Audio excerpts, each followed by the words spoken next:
दोस्तों आज जिस ऑर्गेनाइजेशन की हम बात करने जा रहे हैं वो एक ऐसी खुफिया एजेंसी है जिसने single handedly Iranian nuclear programme को ध्वस्त कर दिया। आज की इस कहानी उस ऑर्गेनाइजेशन की है जिसने कोल्ड वॉर के वक्त वो कारनामे कर दिखाए जिन्हें करने में वर्ल्ड की मोस्ट पावरफुल खुफिया एजेंसीज जैसे कि CIA और M16 भी असफल रहीं।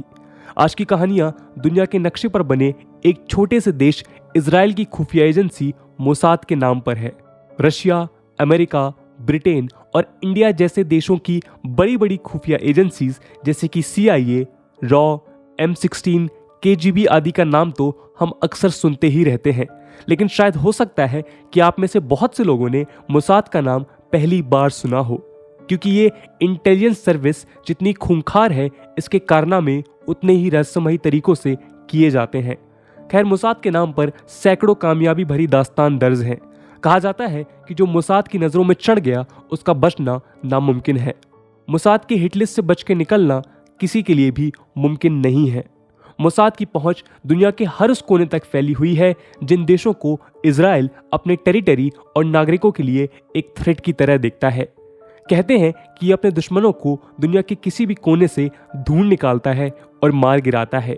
उदाहरण के तौर पर देखें तो एक नाजी वॉर क्रिमिनल एडोल्फ इचमेन को मोसाद ने 16 मई 1960 को अर्जेंटीना में ढूंढ निकाला और उसे इजराइल में लाकर उसका ट्रायल करवाया, लेकिन इसकी भनक उन्होंने अर्जेंटीना की सरकार तक को नहीं लगने दी। आमतौर पर ऐसा करना बेहद कठिन होता है, लेकिन मोसाद को ऐसे कामों में महारत हासिल है। मोसाद का की प्रिंसिपल है किल एंड फ्ली, यानी दुश्मन को मारकर गायब हो जाना। यह आतंकियों और अपने दुश्मनों का तब तक पीछा करती है जब तक वो दुनिया भर में फैले उसके नेटवर्क्स को पूरी तरह से ध्वस्त ना कर दे। ऐसा इसलिए क्योंकि यहाँ मोसाद का मकसद केवल अपने दुश्मनों को खत्म करना ही नहीं होता, बल्कि उसके साथ साथ इजराइल के प्रति सिक्योरिटी थ्रेट्स पोज करने वाले लोगों के मन में एक खौफ पैदा करना भी होता है। और इसी वजह से दुनिया भर में मोसाद को एक किलिंग मशीन के नाम से भी जाना जाता है। आज की इस वीडियो में हम इस खुफिया एजेंसी के बारे में गहराई से जानेंगे। आज हम देखेंगे कि इजराइल को क्यों इस खूंखार एजेंसी की जरूरत पड़ी, कैसे इसकी शुरुआत हुई और ये किस तरह काम करती है। साथ ही साथ आज हम इसके कुछ खुफिया कारनामों पर भी नजर डालेंगे। तो चलिए शुरू करते हैं आज के इस इंटरेस्टिंग डिस्कशन को। नमस्कार दोस्तों, मेरा नाम है आदर्श और स्वागत है आपका स्टडी IQ में। दोस्तों ये तो हम जानते ही हैं कि सदियों से ज्यूज कम्युनिटी के लोग अपने एक अलग देश यानी इजराइल का निर्माण करना चाहते थे, और वर्ल्ड वॉर 2 में हिटलर द्वारा किए गए नरसंहार के दौरान ये आग और भी ज्यादा भड़क गई। खैर 1948 को इजराइल की स्थापना हुई और ये बात तो जग जाहिर है कि इस वजह से इजराइल के उसके आसपास बसे अरब देशों से संबंध हमेशा के लिए खराब हो गए। तो अब ये न्यूली फॉर्म्ड ज्यूइश स्टेट हर तरफ दुश्मनों से घिरा हुआ था। ऐसे में इजराइल की सिक्योरिटी के ऊपर हर समय खतरा बना रहता था, और यहाँ तो बात थी उसके अस्तित्व की। इसी वजह से इजराइल ने अपने डिफेंस और सिक्योरिटी सिस्टम को इतना स्ट्रॉन्ग करने की ठानी जिससे कोई भी देश उसके और उसके नागरिकों के ऊपर आंख उठाकर भी ना देख सके। और ऐसे ही हालातों में नींव पड़ी मोसाद के जन्म की। इजराइल के लिए मोसाद की कीमत का अंदाज आप अरब इजराइल वॉर्स में इजराइल को मिलती आई जीतों से ही लगा सकते हैं। जी हाँ, इजराइल की इन सभी विक्ट्रीज के पीछे मोसाद का एक बहुत बड़ा हाथ रहा, और आज भी इजराइल अपने नागरिकों के ऊपर आने वाले हर संकट का मुंह तोड़ जवाब देता है। इस मकसद में मोसाद इजरायली सरकार का कदम कदम पर साथ देता है। ऑपरेशन थंडरबोल्ट ऐसा ही एक खास उदाहरण है, जो मोसाद ने इजरायली नागरिकों की सुरक्षा के लिए सारी हदें पार कर डाली थी। इस ऑपरेशन में क्या हुआ वो हम वीडियो के अंत में जानेंगे। खैर, इस एजेंसी को बनाने का प्रस्ताव हैगाना के एक सीनियर कमांडर र्यूवेन सिलोहा ने इजराइल के पहले और तत्कालीन प्रधानमंत्री डेविड बेन गुरियोन के सामने रखा। इसी के चलते डेविड बेन गुरियोन ने 13 दिसंबर 1949 को मोसाद की स्थापना की।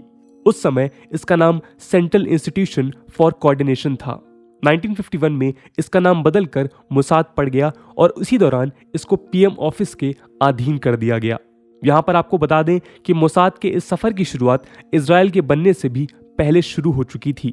जी हाँ, असल में यूरोप में हिटलर और उसकी नाजी फोर्सेस का सामना करने के लिए ज्यूज के द्वारा लेट 1930s और अर्ली 1940s में कई सैन्य संगठनों का निर्माण किया गया था। इनकी सहायता के लिए हर सैनिक संगठन की एक खुफिया एजेंसी का भी गठन किया जाता था। इन्हीं में से एक सैन्य संगठन का नाम हगाना था, जिसकी खुफिया एजेंसी का नाम था साही। साही की स्थापना 1940 के आसपास हुई। 1948 में इजराइल के फॉर्मेशन के बाद मुसाद की स्थापना करने में साही का बड़ा योगदान रहा। दूसरे शब्दों में कहें तो साही के ही स्टाफ और एडमिनिस्ट्रेशन ने मोसाद के नाम के अंडर काम करना शुरू किया। इसके अथॉरिटी की बात करें तो र्यूवेन सिलोहा इसके पहले डायरेक्टर बने। र्यूवेन 1952 में रिटायर हो गए और उसके बाद मोसाद की कमान संभाली इसर हराल ने। हराल के नेतृत्व में ही मोसाद को इतनी खूंखार खुफिया एजेंसी में तब्दील किया गया। तो दोस्तों, ये थी कहानी मोसाद के जन्म की। अब उसके खुफिया कारनामों पर पहुंचने से पहले आइए एक नजर डालते हैं इसके स्ट्रक्चर पर।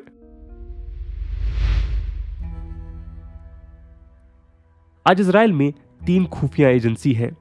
पहली इजरायली आर्मी की सीक्रेटरी एजेंसी अमन, दूसरी domestic security service Shin Bet और तीसरी नेशनल इंटेलिजेंस एजेंसी यानी मोसाद। मोसाद का मूल मकसद टेररिज्म को खत्म करना, देश के लिए खुफिया जानकारी को एकत्रित करना और देश के दुश्मनों का खात्मा करना है। और इसके लिए मोसाद के एजेंट्स को खुली छूट दी गई है। आपको जानकर हैरानी होगी कि बाकी की 2 एजेंसीज की तरह मोसाद का purpose, objectives, roles, mission, power और बजट किसी भी लॉ के तहत डिफाइन नहीं किया गया है। इसलिए वो किसी भी स्तर पर जाकर बिना किसी बंदिश के अपने काम को अंजाम दे सकते हैं। इसका एनुअल बजट लगभग 2.73 बिलियन यूएस डॉलर के आसपास है और इसमें लगभग 7,000 लोग एम्प्लॉयड हैं। इसी के चलते ये दुनिया की सबसे बड़ी खुफिया एजेंसीज की लिस्ट में शामिल हो जाती है। मोसाद का एक एजेंट कई सैनिकों के बराबर होता है, जो अकेले किसी भी बड़े से बड़े ऑपरेशन को अंजाम देने में सक्षम होते हैं। क्योंकि मोसाद के एजेंट्स का चयन बहुत लंबे और कठिन परीक्षण के बाद ही होता है, इजराइल में उनको कई सालों तक कड़ी ट्रेनिंग दी जाती है। ये मोसाद एजेंट्स के कारनामे ही है जिसकी वजह से मोसाद को दुनिया की सबसे खूंखार एजेंसी माना जाता है। खैर, मोसाद का मेन हेडक्वार्टर तेल अवीव में मौजूद है और उसके करंट डायरेक्टर योसी कोहेन है।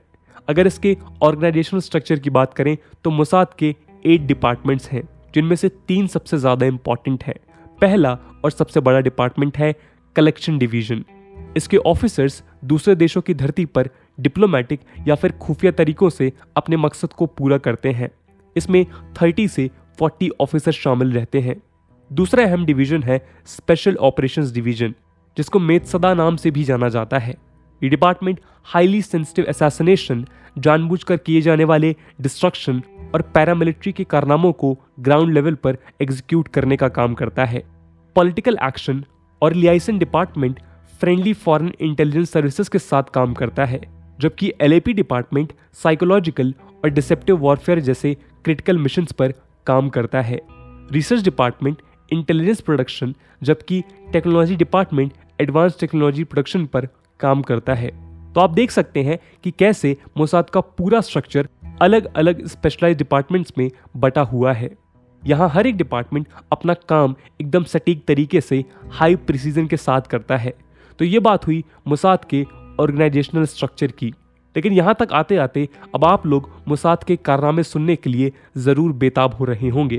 तो चलिए शुरू करते हैं। भले ही आकार में इजराइल भारत के मिजोरम राज्य के बराबर है और आबादी में उत्तर प्रदेश की आबादी से भी कम, लेकिन उसकी डिफेंस और इंटेलिजेंस फोर्सेस के कारनामे इतने बड़े हैं कि बड़ी बड़ी सुपर पावर्स भी उसके सामने घुटने टेक दें। दोस्तों, आपको जानकर हैरानी होगी कि अपनी इस 73 सालों की जर्नी में मोसाद 2700 ऑपरेशंस को अंजाम दे चुका है। और तो और इजरायली इन्वेस्टिगेटिव जर्नलिस्ट रॉनन बर्गमन का कहना है कि वर्ल्ड वॉर 2 के बाद किसी भी वेस्टर्न कंट्री की तुलना में इजराइल ने सबसे ज्यादा हत्याएं की हैं। और ये बात उन्होंने न्यूयॉर्क टाइम की best seller book rise and kill first में साफ शब्दों में लिखी है।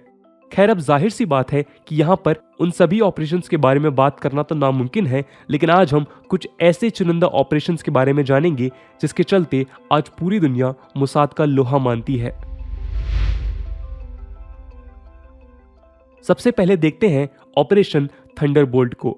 बात है साल 1976 की, तारीख 26 जून। फ्रांस की धरती से एक प्लेन ने ग्रीस के लिए उड़ान भरी, जिसमें इजराइल के 94 नागरिक मौजूद थे। उड़ान के कुछ ही घंटों बाद ये खबर आई कि प्लेन को हाईजैक कर लिया गया है और ये हाईजैक की गई थी popular front for the liberation of Palestine external operations नाम की एक पैलेस्टीनियन टेररिस्ट ऑर्गेनाइजेशन के द्वारा। इस प्लेन को युगांडा के एंटेबे एयरपोर्ट पर लैंड करवाया गया। युगांडा के तानाशाह ने भी हाईजैकर्स का साथ दिया। इन आतंकियों ने इजराइल से उनके नागरिकों के बदले खुद के कुछ साथियों को छोड़ने की मांग की, लेकिन मोसाद का एक सिद्धांत है कि वो कभी भी आतंकवादियों से नेगोशिएट नहीं करता। और यहीं से शुरुआत हुई ऑपरेशन थंडरबोल्ट की।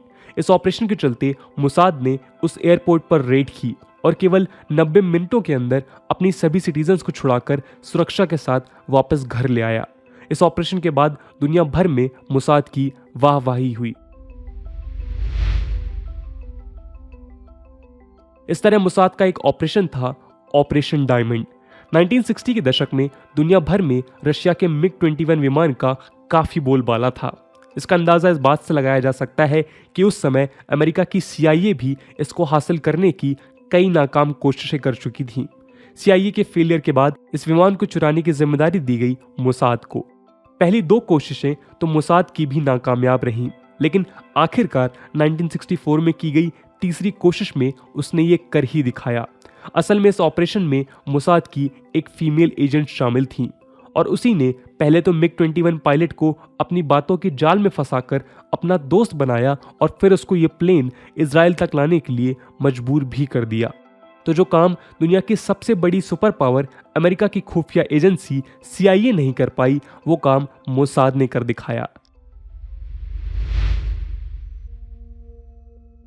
अगला ऑपरेशन है ऑपरेशन राथ ऑफ गॉड और ये ऑपरेशन म्यूनिक टेरर अटैक से संबंधित है। असल में बात है 1972 की, जब जर्मनी के म्यूनिक शहर में ओलंपिक खेलों का आयोजन किया जा रहा था। बाकी देशों की तरह ही इजराइल के खिलाड़ी भी इसमें शामिल होने वाले थे, लेकिन इसी दौरान कुछ आतंकियों ने इजराइल के 11 खिलाड़ियों पर जानलेवा हमला किया।